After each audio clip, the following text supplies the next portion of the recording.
تو قران کے لیے 7 جانور لے جانا کوئی ضروری نہیں ہے، اس کے بغیر بھی آپ کا حج ہو جائے۔ قربانی کرنا ضروری ہے آپ کے لیے حدود حرم میں، مکے میں حدود حرم میں، مینا یا مکہ، حدود حرم کا جو علاقہ ہے، حدود حرم کے اندر آپ کو قربانی کرنا ضروری ہے۔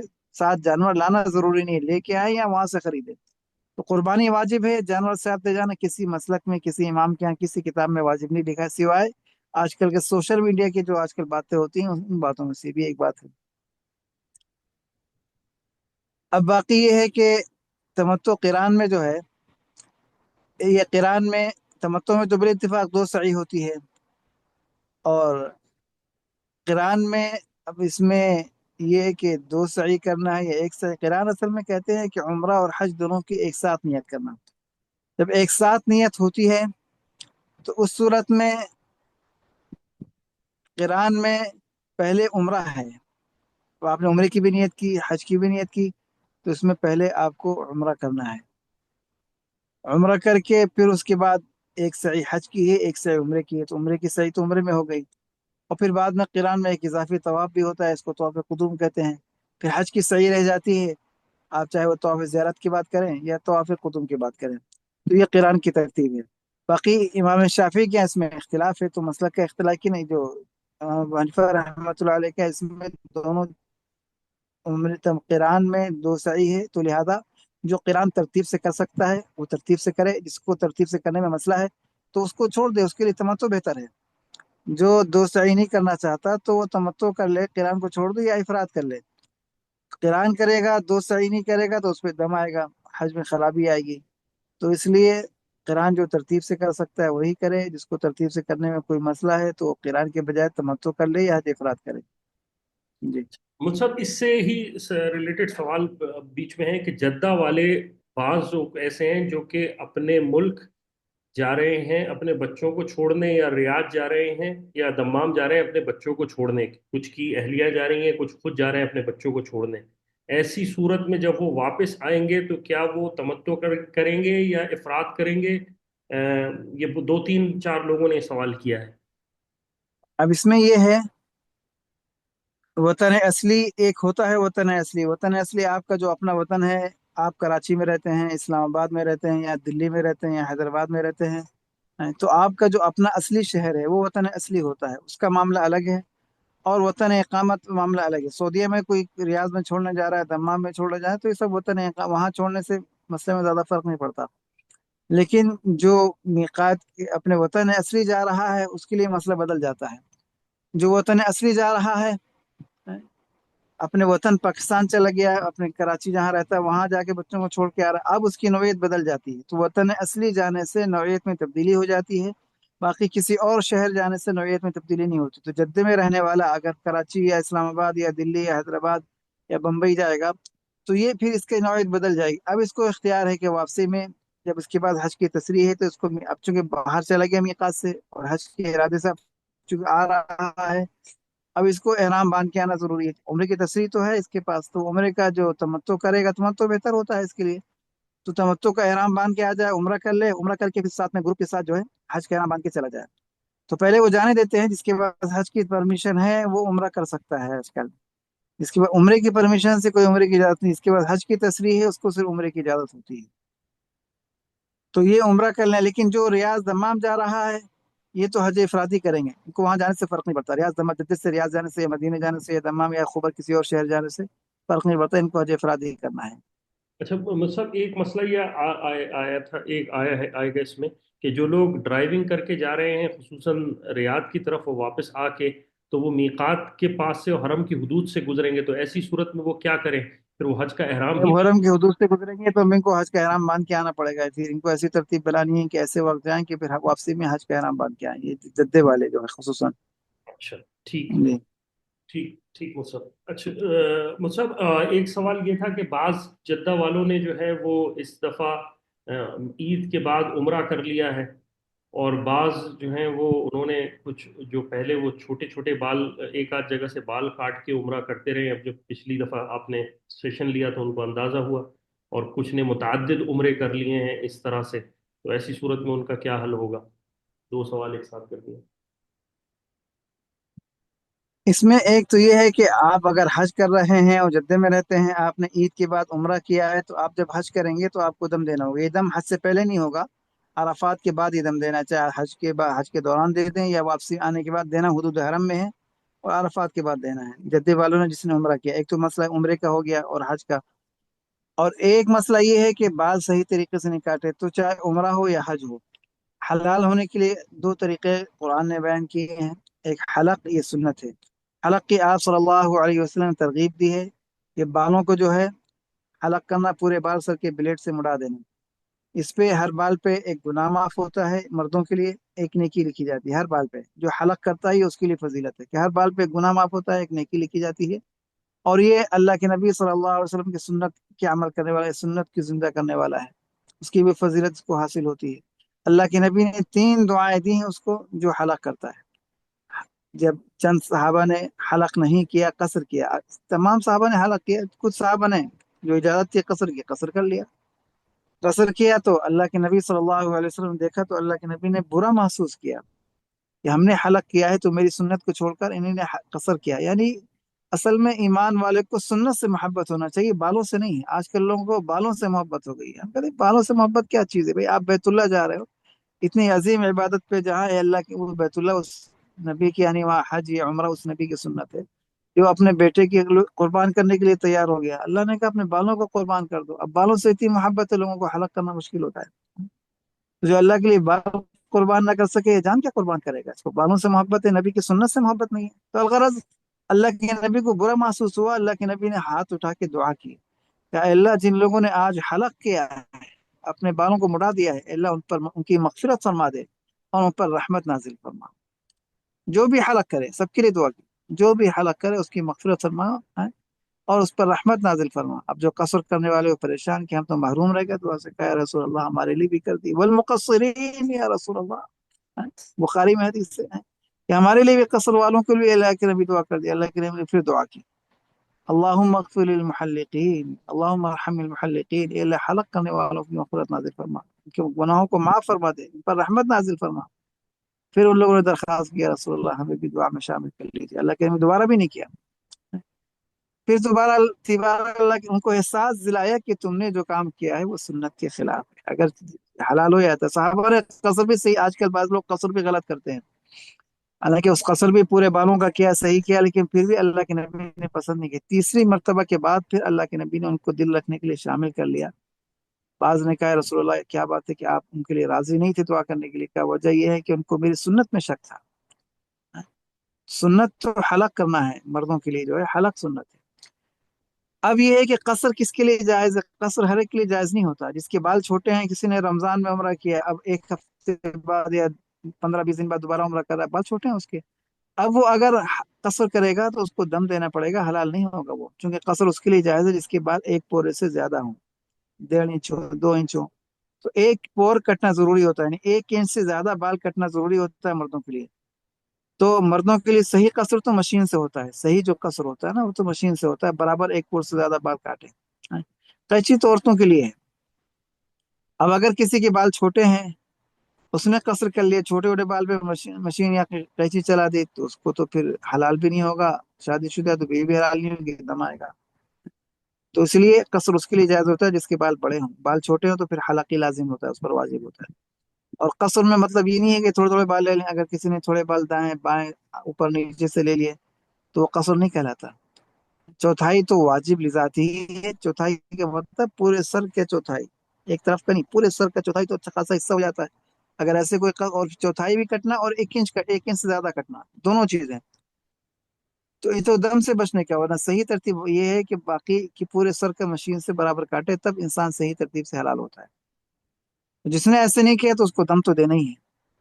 اگر شادی شدہ ہے تو جب تک صحیح، پہلے کام یہ ہے کہ جا کے حلق کرے وہ، اور جب تک حلق نہیں کرے گا تو وہ نہ مزید عمرے کا احرام باندھ سکتا ہے نہ حج کا احرام باندھ سکتا ہے. تو جس نے چھوٹے تھوڑے تھوڑے بال لیے، اگر وہ جب تک پورے بال نہ نکلے، بال نکالنا ایسا ہے جیسے انسان نماز میں سلام پھیرتا ہے.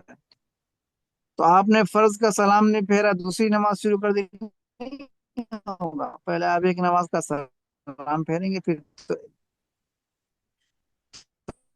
حلق ایسا ہے یا قصر سے ہی ترتیب سے کہ ایک نے غلطی کی ہے تو پہلا کام تو اپنا حلق کرے فوراً، تاکہ احرام سے نکل جائے، حلال ہو جائے۔ حلال ہونے کے بعد پھر دم تو دینا ہی ہے۔ پھر اب دم کتنے دینا ہے وہ اپنی تفصیل ہر ایک جو ہے پوچھ لے۔ اور دم حدود حرم میں دینا ہوتا ہے، حج کا دم ہو یا عمرے کا دم ہو، دم حدود حرم میں دیا جاتا ہے۔ حدود حرم میں ذبح کر کے بکرے کو، اور بکرا دم یعنی ایک بکرا حدود حرم میں ذبح کرنا، اور اس کا گوشت پورا غریبوں میں تقسیم کرنا، وہ بکرے کا پورا گوشت غریبوں میں تقسیم کیا جاتا ہے جی۔ اچھا مصعب، اس میں یہ ہے کہ اگر متعدد عمرے کیے ہیں پھر متعدد دم دینے ہوں گے؟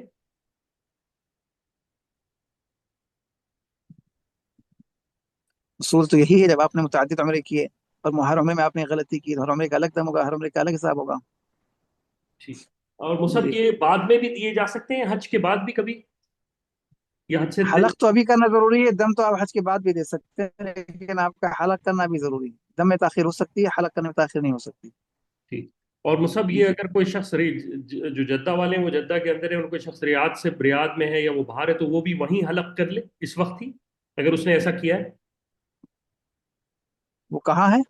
اگر جو جدہ والے ہیں وہ تو جدہ میں ہیں، لیکن اگر کوئی شخص ریاض میں اب ہے تو تو اس نے... اب تو جہاں ہے وہیں حلق کرے گا، چونکہ حلق میں حدود حرم میں ضروری ہے۔ اب تو حدود حرم میں مکے میں داخلہ بھی آسان نہیں ہے، تو اصل تو حلق کی جگہ حدود حرم میں ہے، لیکن یہ ہے کہ حدود حرم کے باہر جب آپ حلق کریں گے تو اس کی وجہ سے ایک دم زیادہ ہو جاتا ہے۔ اب آپ چونکہ اگر ابھی نہیں جا سکتے، مکہ جانا ممکن نہیں ہے کسی بھی وجہ سے، تو آپ باہر حلق کر کے اس کا اضافی دم دینا ہوگا۔ ٹھیک۔ اور وہ مستورات بھی مجھ سے بال کاٹ لیں اگر ان کے ساتھ یہ مسئلہ ہوا ہے، تو وہ بھی اپنا 1 سے 1.5 انچ 1.5 انچ بال کاٹ لیں جیسے آپ نے کہا؟ ہاں وہ بھی اپنے بال کاٹیں گے پھر جی ہاں جی جی۔ ٹھیک۔ مصعب ایک سوال تھا اس کے حوالے سے کہ ایک شخص جدہ کے اندر ہے اور وہ اگر طائف جا کے باہر چلا جائے میقات سے، تو کیا وہ حج تمتع کر سکتا ہے یا وہ نہیں کر پائے گا؟ یہ تو پہلے ہی ہم نے بیان کر دیا نا، جی جی ہم نے پہلے اس سے پہلے سوال میں بیان کیا کہ جدے والے اگر وطن اصلی کے علاوہ کسی بھی شہر جائیں تو وہ تمتع نہیں کر سکتے۔ وطن اصلی اگر چلے گئے کراچی، آپ نے اس سے پہلے جو سوال کیا اس کا جواب میں یہ تفصیل تو جی بیان کی تھی جی جی جی جی ٹھیک ہے مصعب۔ جی۔ اچھا مصعب ایک سوال یہ تھا کہ میقات کی تفصیل تھوڑی بتا دیں کہ میقات کیا ہے، اور کیا میقات پر ہی احرام پہننا ضروری ہے یا میقات سے پہلے بھی ہم احرام پہن سکتے ہیں؟ اور کیا اور احرام پہننے کا کوئی سنت طریقہ ہے؟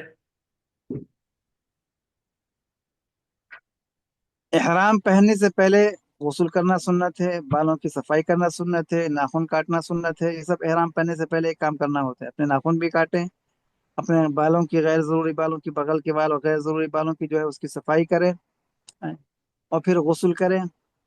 تو احرام پہننے سے پہلے جو غسل ہوتا ہے اس میں آپ صابن بھی استعمال کر سکتے ہیں، شیمپو بھی استعمال کر سکتے ہیں، چونکہ ابھی احرام کی پابندی شروع نہیں ہوئی۔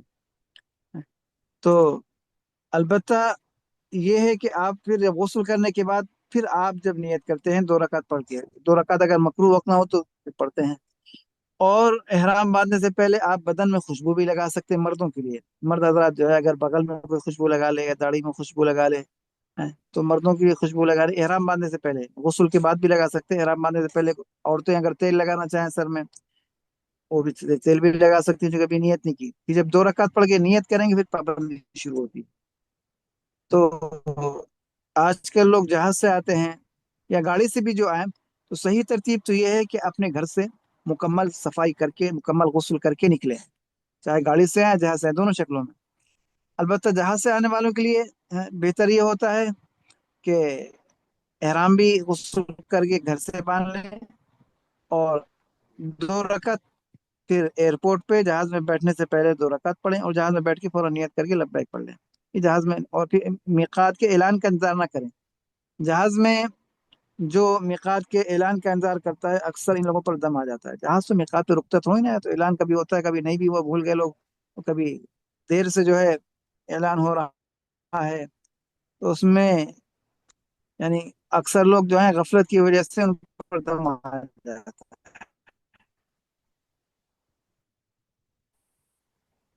جی مصعب۔ اچھا مصعب اسی... ہے۔ اس لیے میں جہاز میں بیٹھ گئے ضرورت نہیں ہے۔ جو گاڑی سے پہننے میں ان کو اختیار ہے، گھر سے پہننا چاہیں پہن سکتے ہیں، اور اگر میقات پہ جا کے رکنا ہے تو میقات پہ رکے، وہاں 2 رکعت احرام پہن کے وہاں دوبارہ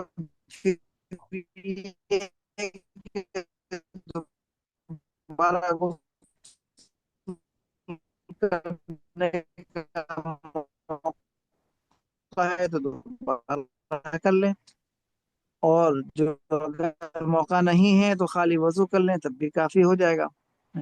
تو اب کہتے جی، اللہ کے نبی صلی اللہ علیہ وسلم نے مکی کے اطراف میقات طے کر دی ہیں، جس راستے سے بھی کوئی مکہ آئے تو راستے میں لازم ایک میقات پڑتی ہے۔ حدیث پاک میں آتا ہے، بخاری مسلم کی حدیث ہے، الشام الجحفہ ولی نجد قرن المنازل ولی الیمن یلملم قال لهن ولمن مر عليهن من غير اهلهن ممن اراد الحج والعمرہ، کہ آپ صلی اللہ علیہ وسلم نے مدینے والوں کی میقات ذوالحلیفہ بنائی ہے، شام والوں کی اس طرف سے جو لوگ بھی آتے ہیں ان کی میقات جحفہ ہے، اور نجد، ریاض وغیرہ، دمام اس طرف سے جو لوگ آتے ہیں، طائف وغیرہ کی، ان کی میقات قرن المنازل ہے۔ یمن کی طرف سے جو لوگ آتے ہیں، جیزان، یلملم، ان کی میقات یلملم راستے میں پڑتی ہے۔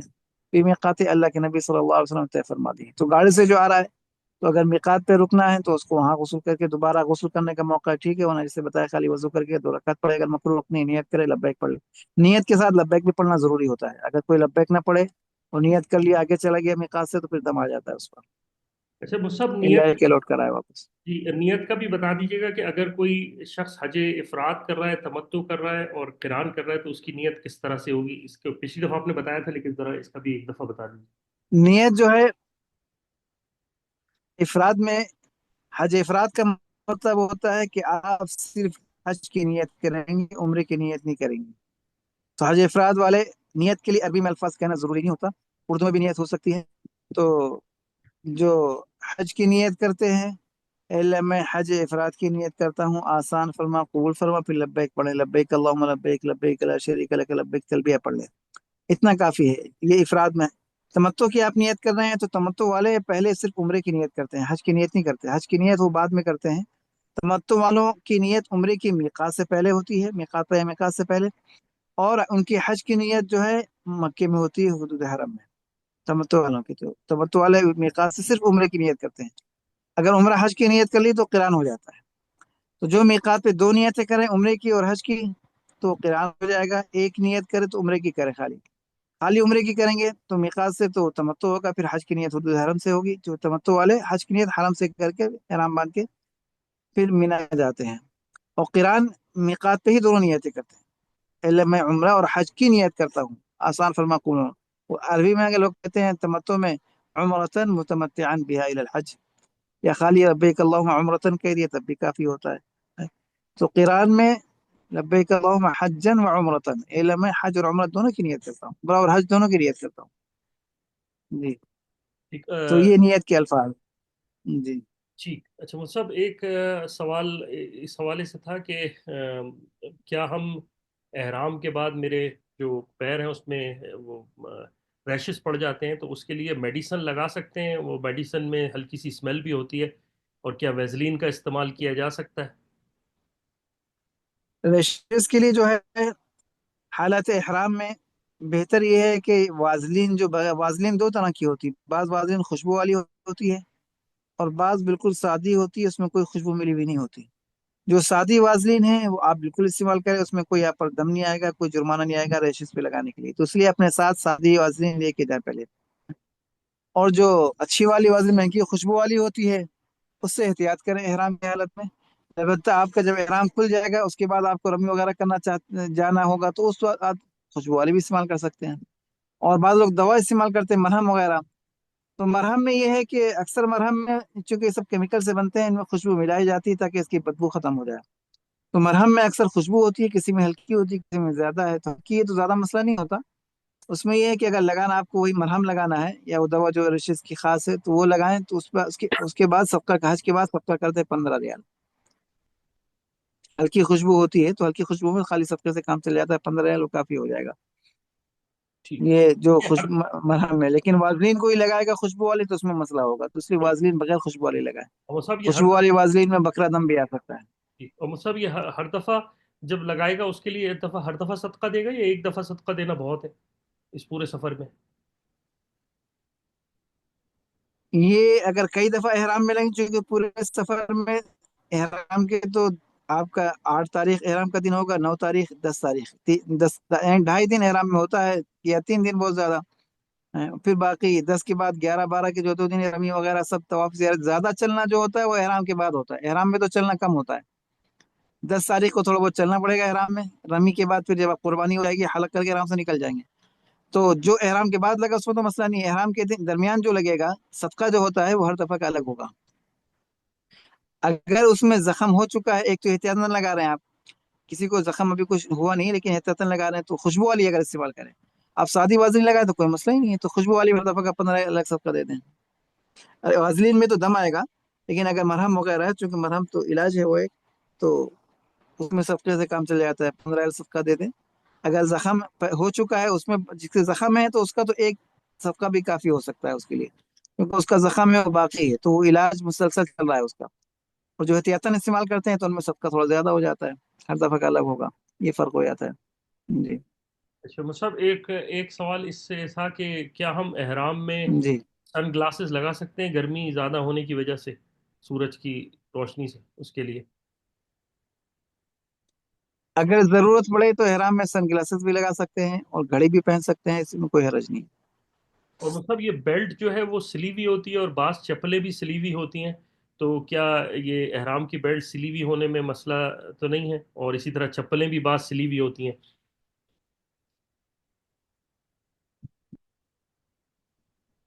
بیلٹ میں اگر سلائی ہے تو اس میں کوئی حرج نہیں ہے، چونکہ سلی ہوئی چیز پہننا منع ہوتا ہے، لیکن بیلٹ پہننے کی گنجائش ہے، اور بیلٹ جو ہے سلائی ہوئے کپڑے کی طرح لباس نہیں ہے عام، تو بیلٹ میں اگر سلائی ہے یا چپل میں سلائی ہے تو وہ سلائی منع نہیں ہے۔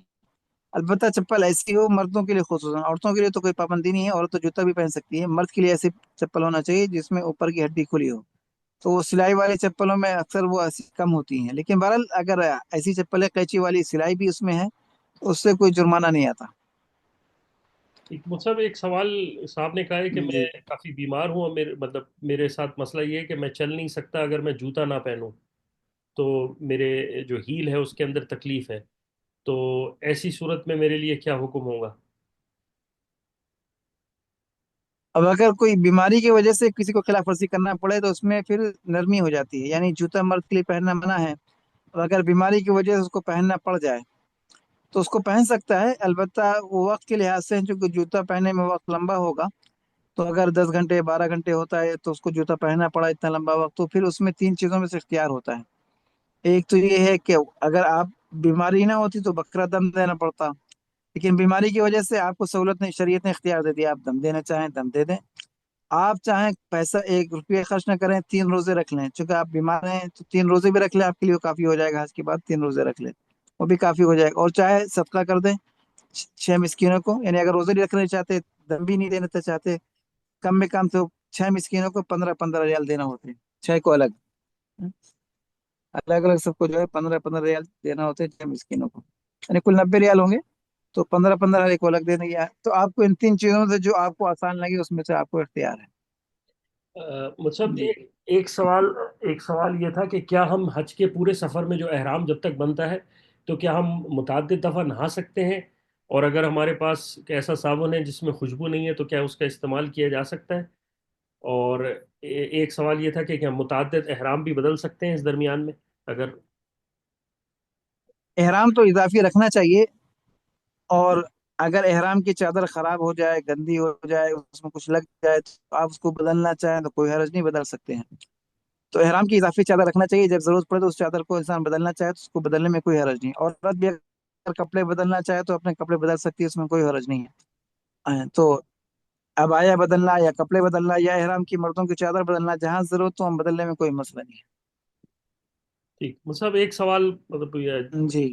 تھوڑا سا وہ ہے کہ وہ لکھا ہے کہ آپ مطلب حج کیا ہے، آپ کے تجربے سے حاجی کہاں غلطی کر دیتا ہے اور کہاں دم آنے کا خطرہ ہوتا ہے اس کو؟ تو پہلی چیز میں یہ غسل کا ایک تو مسئلہ چادر بدلنے کا تھا، اور دوسرا غسل کا پوچھا تھا، تو احرام میں اگر غسل کسی پر فرض ہو جائے کرنا چاہے تو فرض تو کرنا ضروری ہے، بس بغیر صابن کے غسل کریں، احرام کی حالت میں صابن کا استعمال خوشبو والا ہو تو اس میں جرمانہ زیادہ ہے، بغیر خوشبو کا ہے تب بھی احرام کی حالت میں صابن کا استعمال منع ہے